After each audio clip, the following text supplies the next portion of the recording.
para sa classroom. Yeah. Tapos, second subject, magkakating. ganyan. Magsi-skateboard. Kunyari, magaling mag-skateboard. Oo, Yung may- correct. One of the boys, Affected, kumbaga. Oo. Nag-bass drum, ganyan. Bass guitar pala. Dagi drum. Oh, Bass guitar. rockers. Mga rockers. Oo. Maraming ganyan sa amin. Nag-guidance ka na rin ba sa school? Maraming beses, sa totoo lang. Binuli ako ng bully. Ay, isa-isahin natin. Ano yung pinakaunang guidance na nangyari sa'yo? Unang guidance ko, ako yung nagpa-guidance. okay. Oo, Pag kasi nag-report ka sa guidance. na-culture shock talaga ako. Talaga palang binibinyagan ng mga bakla sa public school talaga ng mga lalaki. Yung ka susubukan, no? Susubukan ka talaga. Eto first day ha, talagang bininyagan talaga ako. Talagang pinagtitripan school? na ako. Oo, First day of school? First day of school ng high school. Siyempre, ang dami mong balak. Magpapa-cute ka dyan. Kasi siyempre, ang dami mong mga... Nangangapa ka pa. Oo, ngangapa ka pa. Tapos siyempre, ayaw mo masabi ang bakla nung una, Naman, di ba? oo. Kaya ko siyempre, cosplay ka muna. Tapos? Malay mo mag-work, Ba't di ba? cosplay? Sinong karakter mo doon? Siya, medyo Sailor Moon? Vegeta.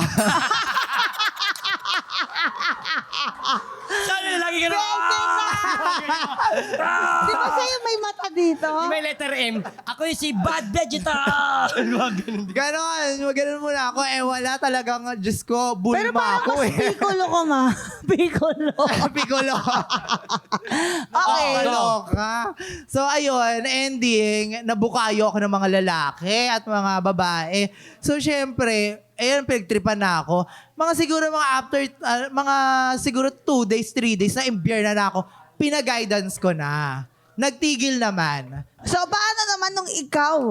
Yung sinumbong sinumbong. sa guida? Ayun, syempre, di ba kapag kunyari, nabully ka, medyo may tendency na kapag medyo may personality ka na, ikaw na yung Totoo yan. mambubully. Totoo Meron yan. akong kaklase kasi, medyo, siya, nagtatagong bakla. Kasi syempre, Kloseta, Kloseta. kumbaga. Kloseta. Oo. Sa pananaw ko, bakit ako nabully ako? Samantalang ikaw hindi kasi nagtatago-tago ka. Ganon. Ginanon mo siya. Oo. So, syempre, medyo, ginudge ko siya, ganon. Oo. Oh. Ang ending, inaasar-asar ko siyang bakla, ganon.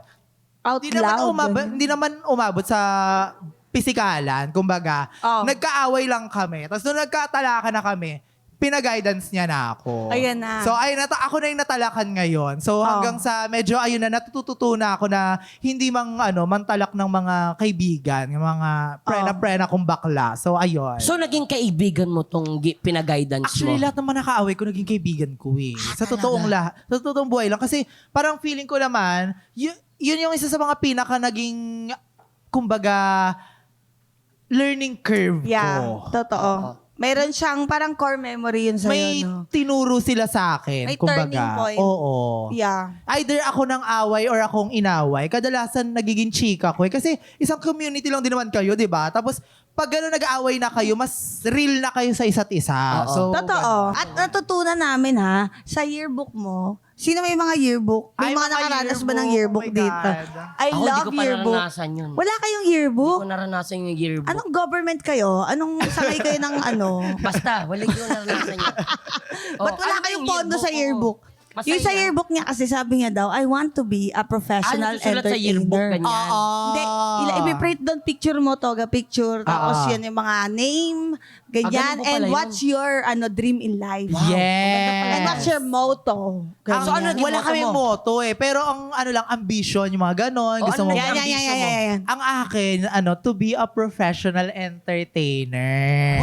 Pero napaka-broad nun ng entertainer kasi maraming klase ng entertainment, di ba? Correct. Specifically, ano talaga yung Oo nga. target mong entertainment? Isang klaseng Ako kasi, entertainment. dati nung high school ako, talagang papansin lang talaga ako. Parang natutuwa talaga ako kasi kapag kunyari, parang, di ba syempre yung mga high school ako, uso niyan yung sample ni Meme.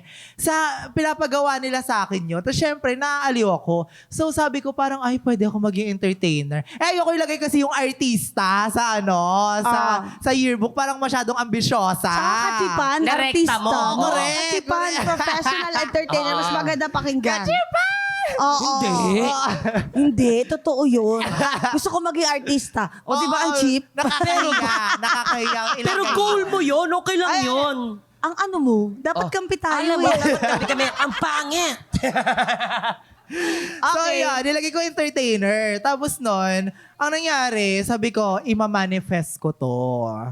So hanggang ngayon, na-manifest ko naman siya. And ang sa awa ng Diyos, in fairness naman, nag-dream come true yung mga dreams ko. Ayun.